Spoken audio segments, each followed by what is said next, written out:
Hi and welcome to today's webinar, Enabling Digital Transformation Through Intelligent Customer Engagement.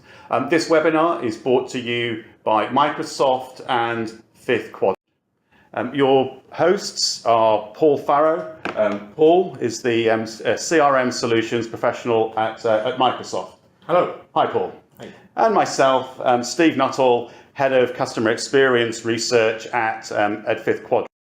Now, the agenda that we're going to take you through is about how digital transformation is driving customer experience and omni-channel strategy, and how through that organizations are leveraging the data they hold about the customer to achieve that single and integrated view of the customer. We'll also look at the customer perspective around intelligent engagement and what that means and what are the expectations of the customer. And then we'll look at what are the key success factors for digital engagement. Let's just kick off with a bit of the jargon which we're going to be using during the webinar, and let's unpack that a little bit so that everybody's on the same page in terms of what we're talking about. Now, there's a degree of confusion around the terms multi-channel and omni-channel and the omni-channel experience. The two are very different. As we know, organizations offer customers many different channels to interact with them. And that is, that is what multi-channel is about. It's about offering all of those different channels. What omni-channel is about, it's about the design of the experience from the perspective of your customer in order to deliver an integrated, seamless and consistent experience across all channels, across all touch points at every moment of truth, across all stages of the customer journey. So clearly quite different to multi-channel. And we will look at how digital ultimately is enabling organizations to design and deliver those omni-channel experiences. And we talk a lot about organizations going through digital transformation, which we define as the implementation of different technologies, investing in different business models to engage with customers, reshaping and creating new CVPs at every touch point to enable competitive differentiation. So it's about quite significant change. It is not about business as usual. And we're looking a little bit more about what is driving digital transformation.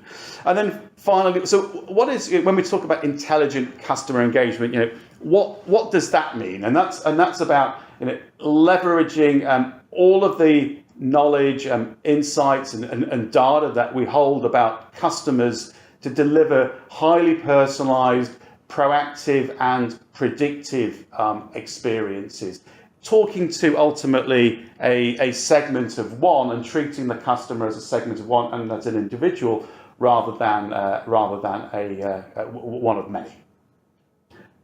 Paul, do you have anything you wish to add to that?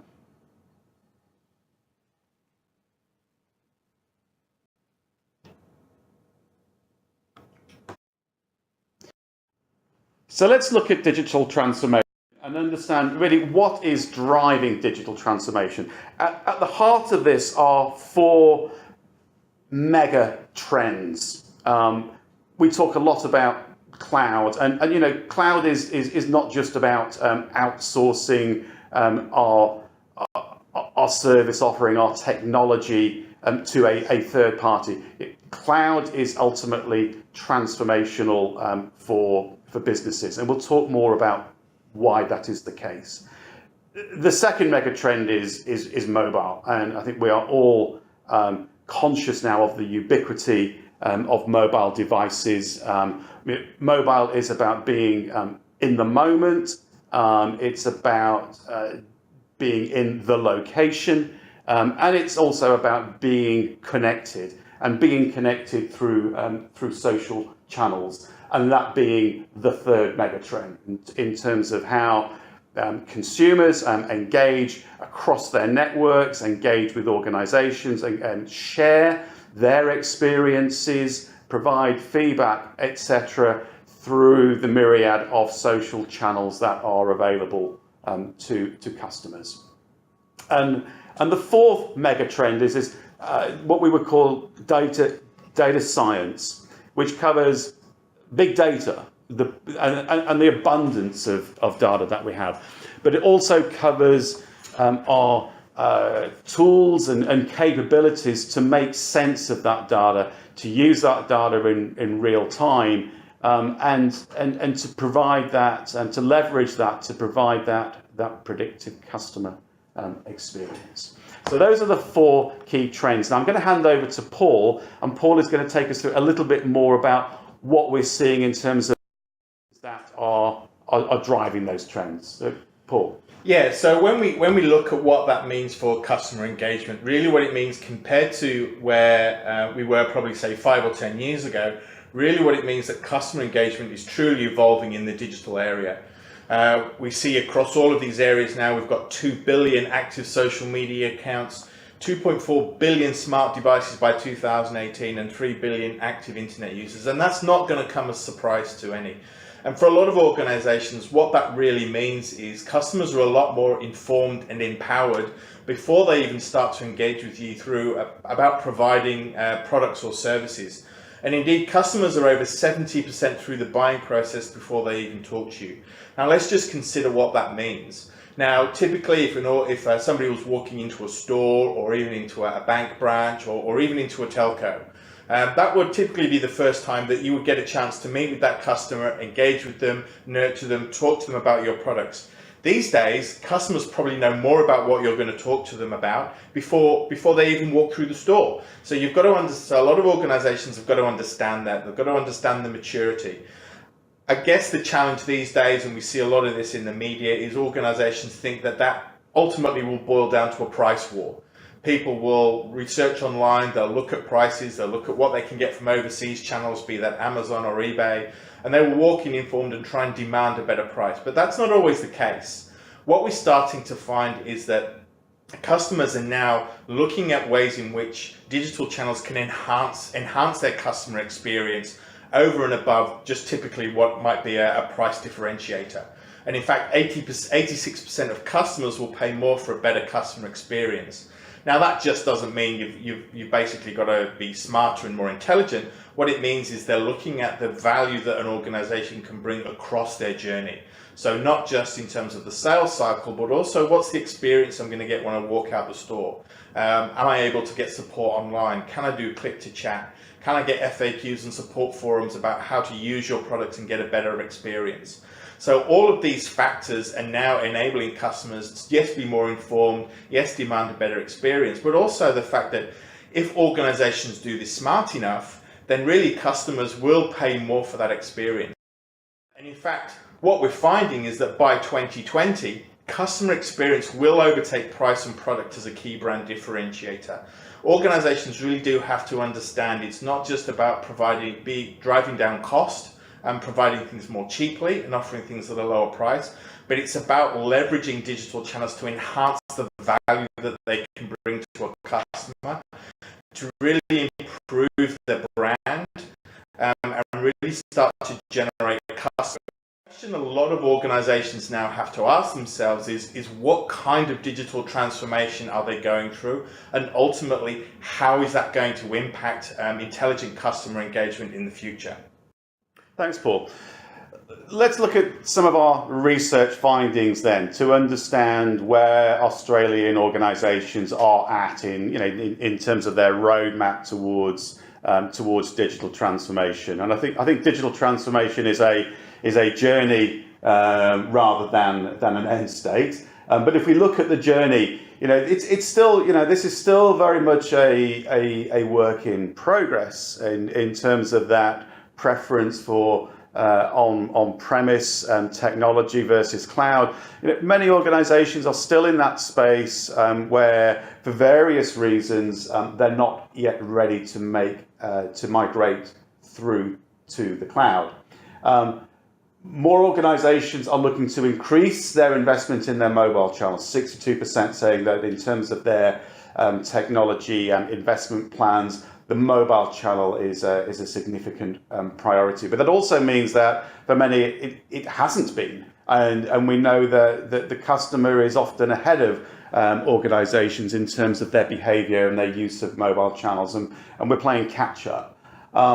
31% saying that they are now investing in their investment in social channels is a top priority for enhancing the customer experience. But equally, for many organizations, that's still not a top priority, and it is a key driver of digital transformation. Reassuringly, there's a high proportion of organizations that are using data analytics and are making that a top priority. And we'll look more as we go through the presentation at how organizations are investing and using data and the tools and analytic capabilities to leverage that data. But for me, that's very much a work in progress.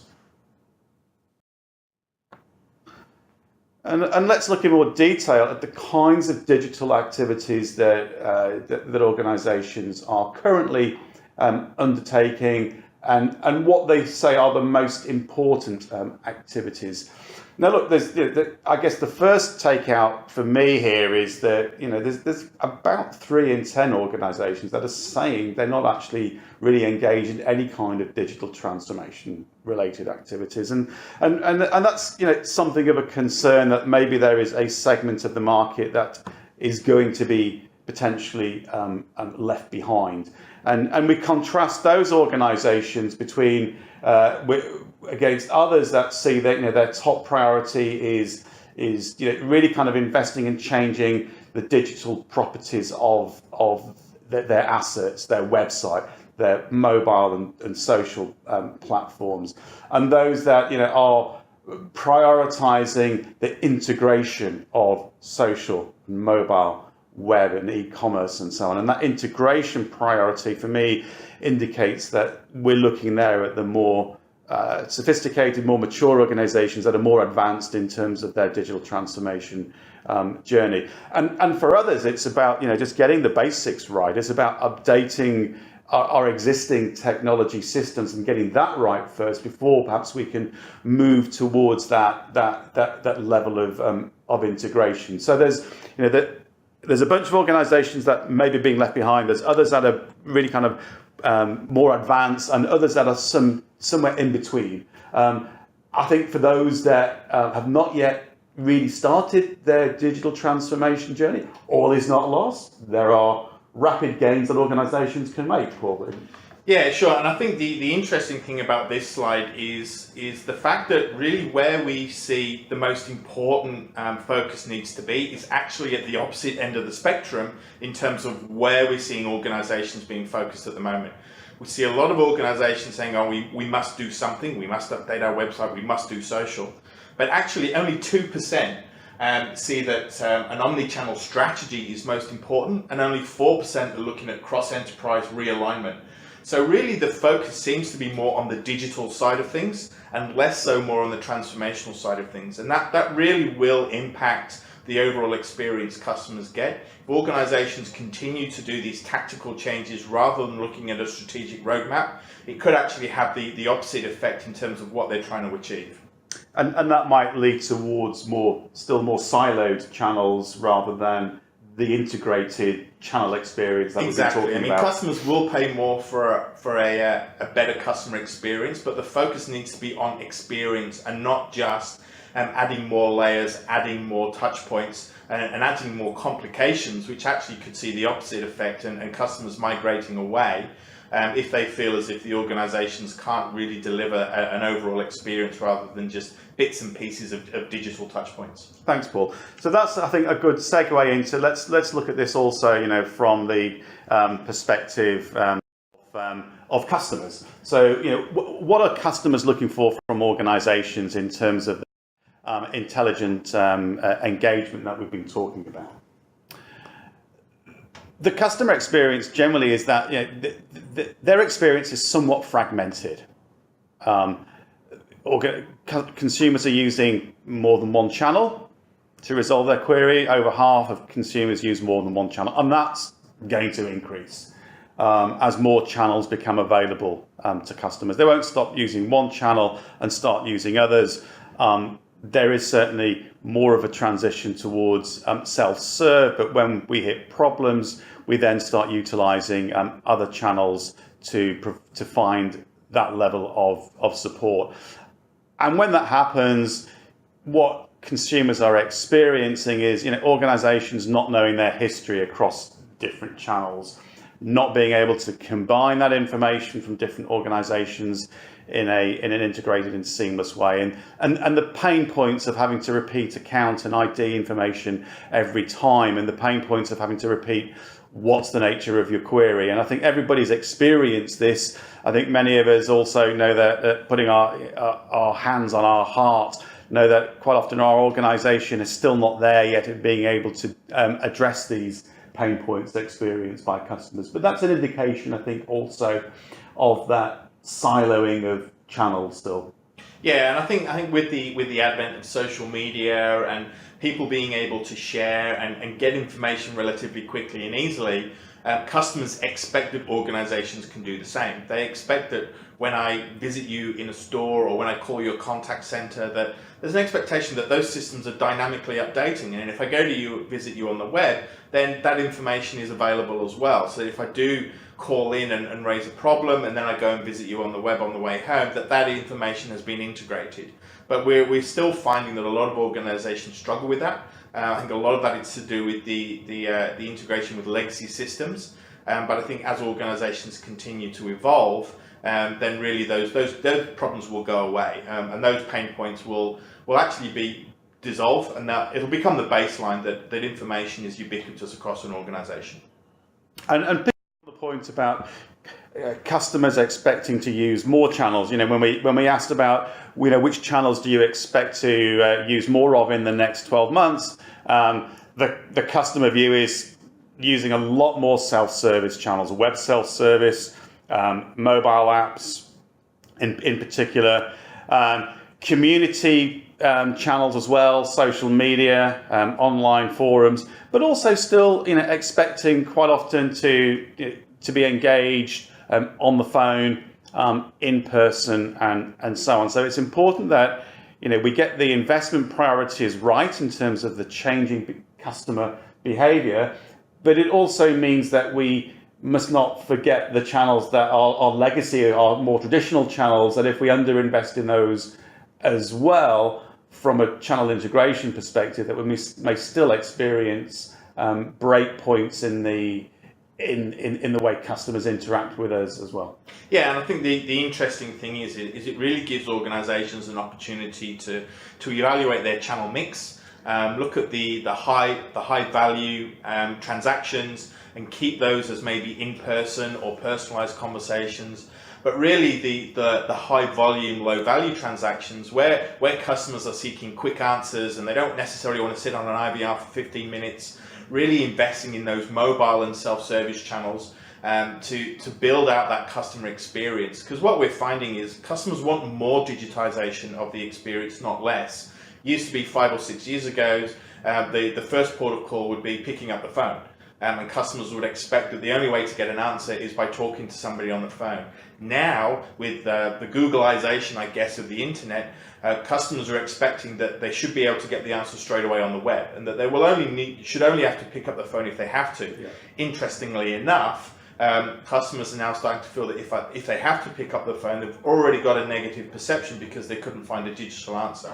So I think as organizations appreciate what customers are expecting and they dial up and dial down that channel mix accordingly, then really it's going to result in some increasing investments in that digital transformation space and those digital channels, which ultimately will help to drive down cost, help to drive down labor costs, but also help to improve customer satisfaction at the same time. And that's an important outcome for businesses, is to reduce that cost to serve whilst at the same time improving and optimizing the customer experience. And that is where where digital transformation can deliver those business outcomes So let's look at how digital is driving customer experience and driving that omni-channel strategy. And so, you know, in order to deliver that level of personalisation, to eliminate a lot of the frustration, stress, pain points, effort, friction, and so on, there's a real focus on digital transformation as the cornerstone of many organisations' customer experience strategy. And it's very reassuring.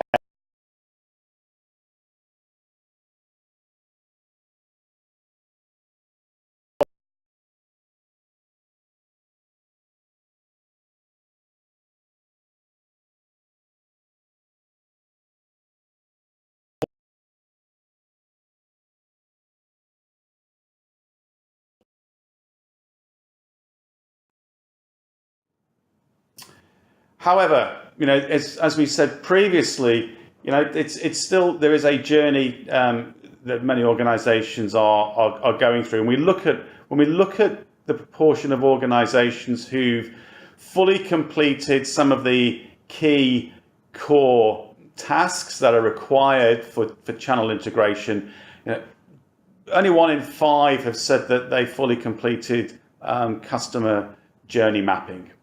14%, you know, have said that they fully evaluated technology, and a similar proportion evaluated their data and their data capabilities. Cultural barriers are also a really important element of delivering a seamless and integrated customer experience. It's absolutely vital that that we enable cross-functional collaboration across the different elements of the organization, across operations, across technology, across marketing, and across finance, and that we have a unified and complete customer experience culture within the organization.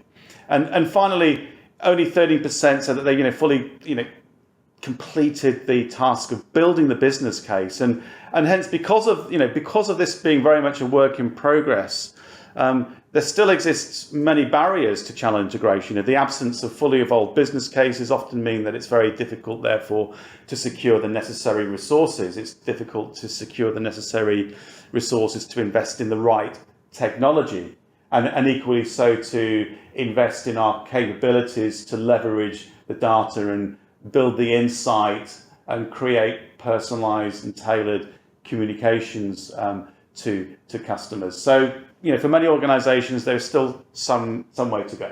Yeah, and I think one of the other things is the way in which organisations are structured really can play a large part on this. I mean, it's great for everybody to be on the same hymn sheet and say, yep, we're going to do digital transformation, but unless sales, marketing and service functions are KPIs are aligned to those goals, and they are actively encouraged to break down the barriers between those different areas so that they're rewarded on customer collaboration rather than on traditional metrics, then that's going to be that whole barrier. I mean, one example is looking at social media.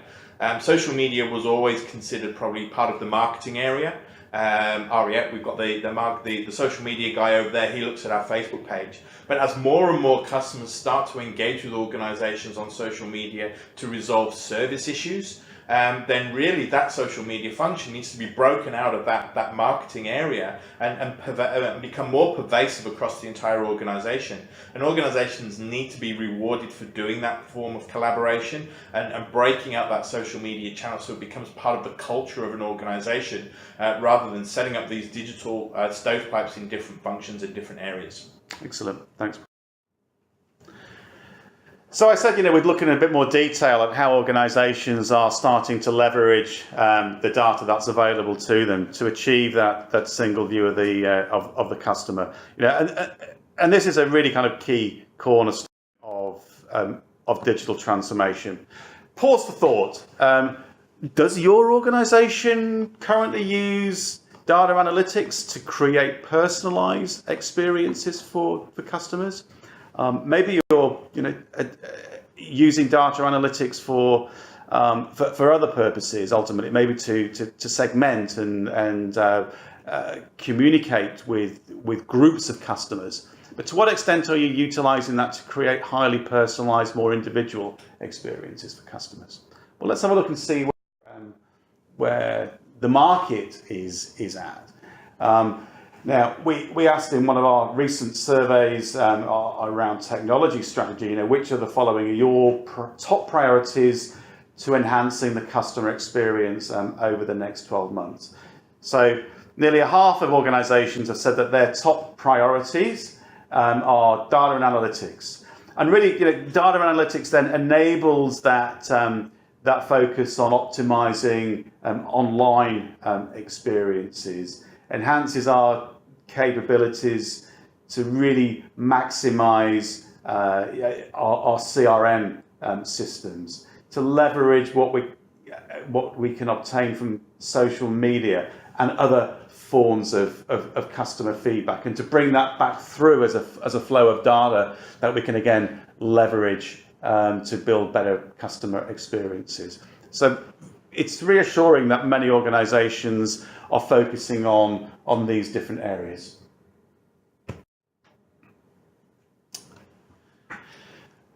Many organizations, the vast majority, say that they're currently using or will be using data analytics in the next 12 months. So let's just take it as a given that pretty much all larger Australian organizations have a strong focus on data analytics. What specific technologies are organizations investing in? They're investing in social media, they're investing in CRM integration tools, and ultimately investing in the toolkit to allow themselves to really then leverage that data, those data capabilities.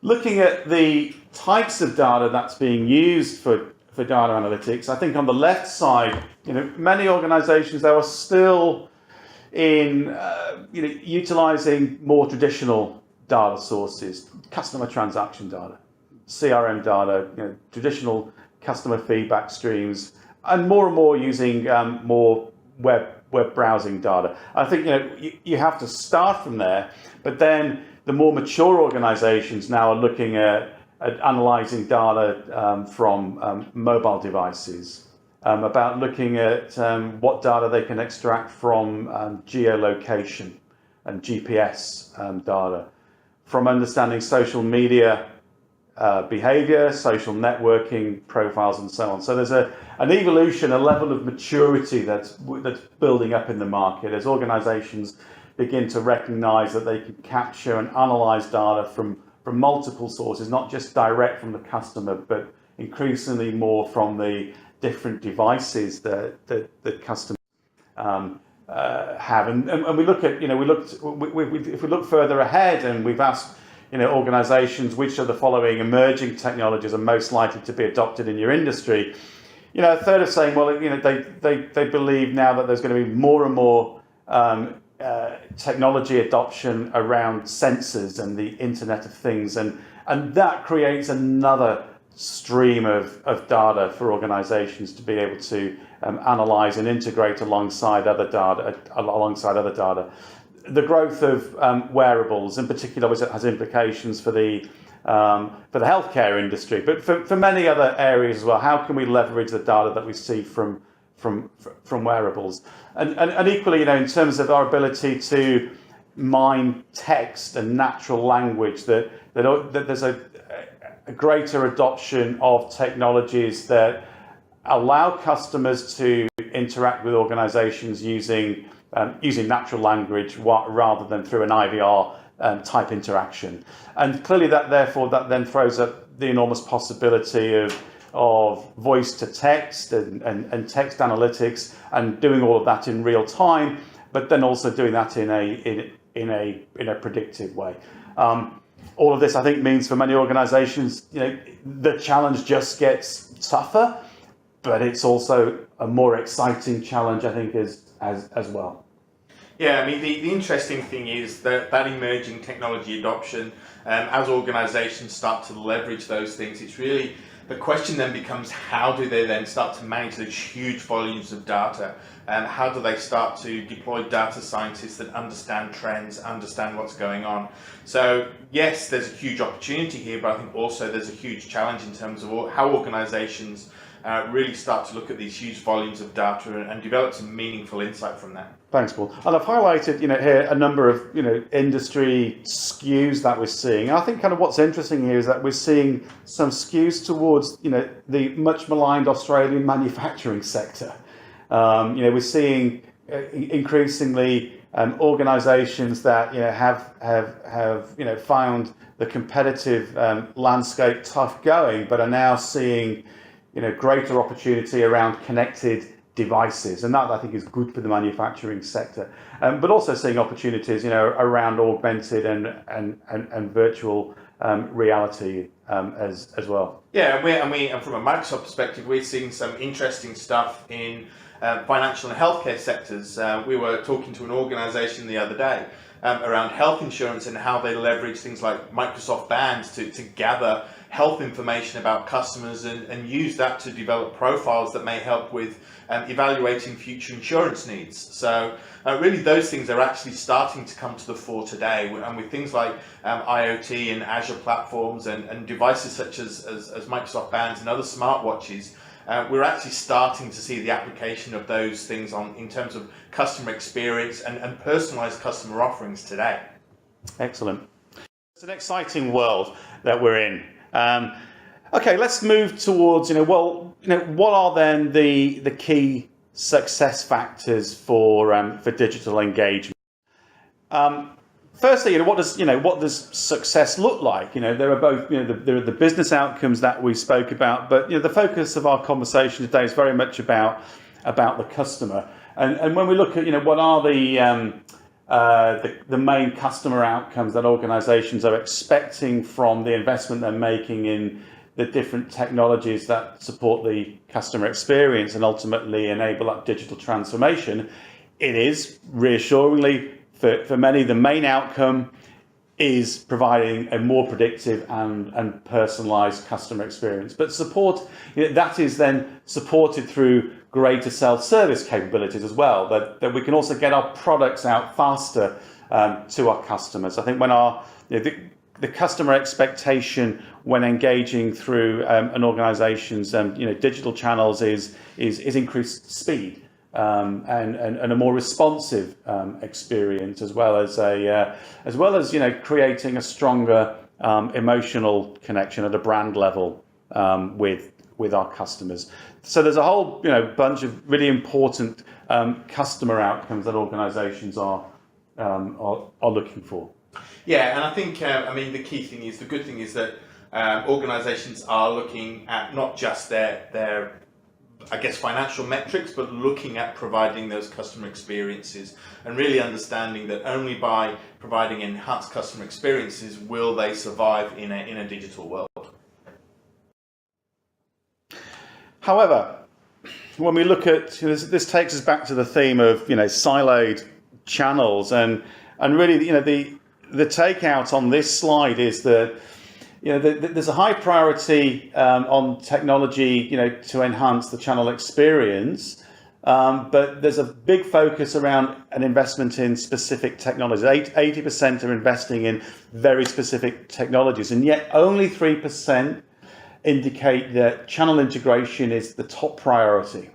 Yet, hands on heart, organisations, just over a half, say that they have a low performance in channel integration. So despite that low performance, channel integration is still not a top priority. The focus is on getting those specific channels right, and then I think that integration will flow from that. Yeah, and I think as with people, really, a lot of organisations suffer from this new shiny thing syndrome. All right, here's this new shiny thing that if I implement this, be that social media or even mobile customer service, then it's going to fix all my problems. I think really what organisations need to start to look at is, yes, by all means, look at these things, but there's They need to look at the overall strategy. They need to look at what their customers are telling, but also they need to be a lot more agile. They need to start to fail fast, learn quicker, and really start to evolve their thinking in terms of where that investment needs to be. They may find out that by deploying a social media strategy quickly and up and running, that they don't get the benefits that they need, and that they're better served looking at a knowledge-based self-service. But by deploying a lot of these things quickly, failing fast, learning quicker, then really that's going to help organizations evolve their strategy in the longer term. So striving for perfection and just having to get it 100% right first time is not the way to go. No, and really latching onto the new shiny thing paradigm and thinking that's going to fix all your problems. And if I invest $1 million in social media, then I don't need to do anything else. That's also not the way to go either. Good point. Well, let's also not forget our workforce and our people. And I think that many organizations now see an important pathway to success, is ultimately about not only the digital engagement with our customers, but the digital enablement of our people. And if we don't do that, then that is going to impact on their productivity. It will impact on their ability ultimately to deliver the experience to the customer that they are motivated to provide.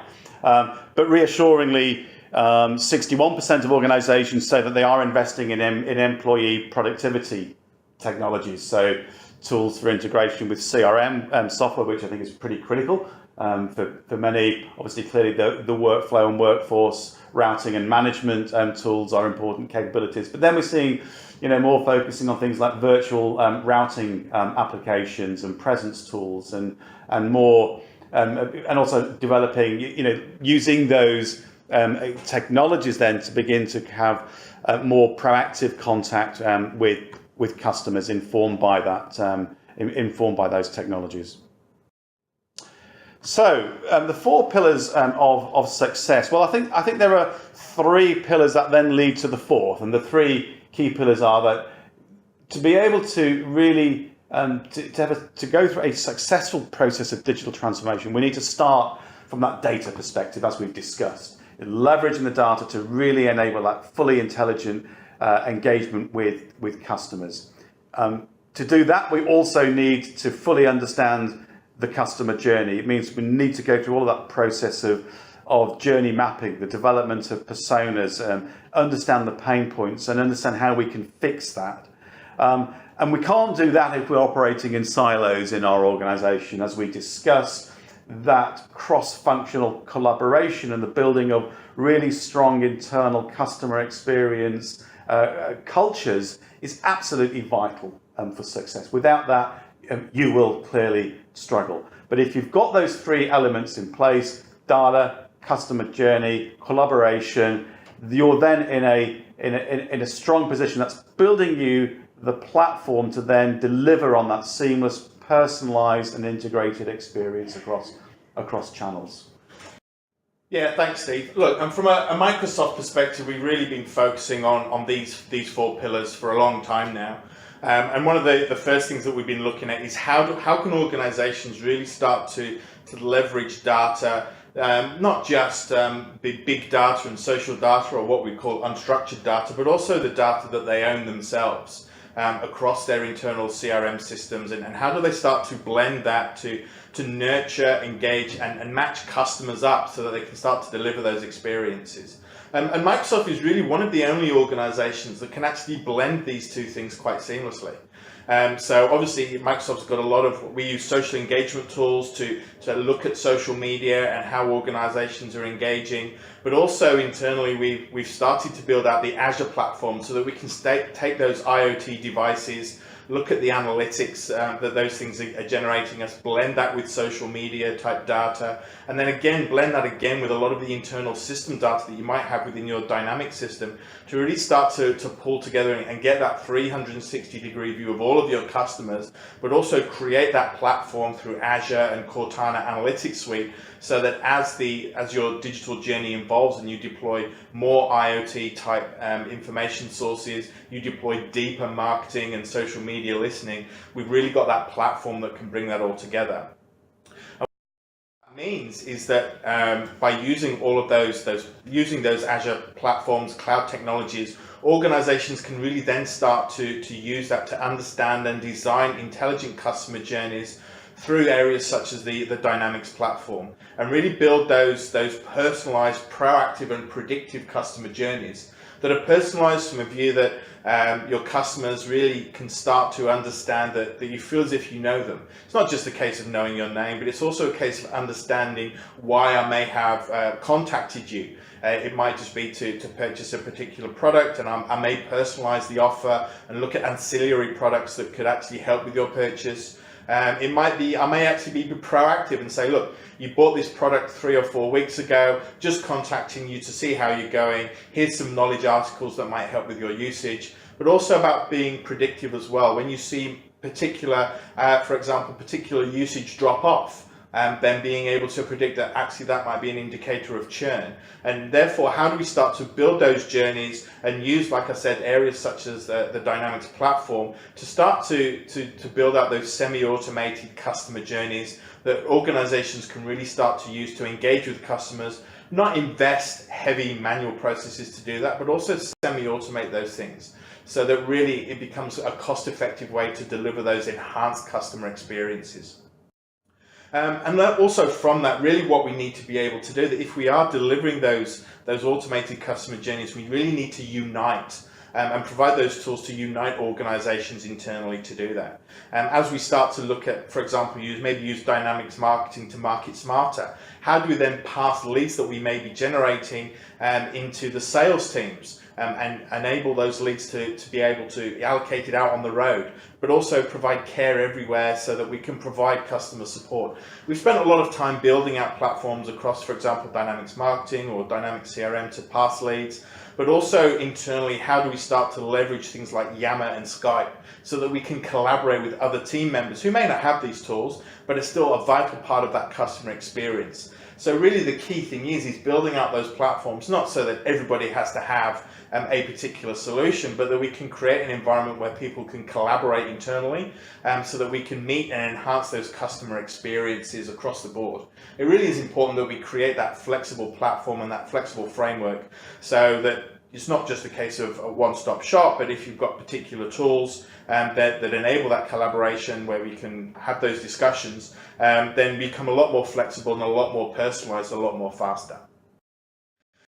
And it really is Microsoft that was being driving these things in terms of how we start to market smarter to organizations. How do we start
Okay, well, look, thank you, everybody. I hope you enjoyed this webinar. If you would like to learn more about many of the examples and tools and capabilities that Paul was mentioning that Microsoft offer, contact your Microsoft account rep or email Microsoft at the email address that is there. This is part of Microsoft Dynamics CRM webinar series. So again, I encourage you to look through and look at other forms of content that are available from Microsoft. Great. Thanks, Paul, Steve. thank you very much. Thank you.